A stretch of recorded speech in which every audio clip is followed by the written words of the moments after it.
שלום לכולם. השבוע אנחנו מתחילים את ספר בראשית, הספר הראשון. מתחילים לקרוא את התורה. התורה, אתם יודעים, היא ספר היסוד של עם ישראל. היא הבסיס, כל החוקים כתובים בה. כל הדברים המשמעותיים נלמדים ממנה. גמרא, משנה, הלכה, פוסקים, כולם בונים על 5 חומשי תורה.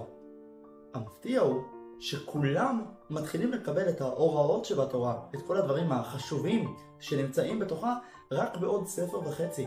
החודש הזה לכן, זו פרשה שנמצאת באמצע חומש שמות. רק שם נראה את הציווי הראשון אותו אלוקים מעניק לבני ישראל. עד אז סיפורים, מה היה לפני, מה היה אחרי, מי לפני מי ומה קרה אז. שום הוראה, שום חוק. אבל ההסבר האמיתי נעוץ בעובדה שאלוקים לא רוצה שרק נקיים את הציוויים. הוא רוצה שניקח את העולם כולו, את המציאות, את הטבע, את כל מה שמסביבנו ונרים אותם לקדושה.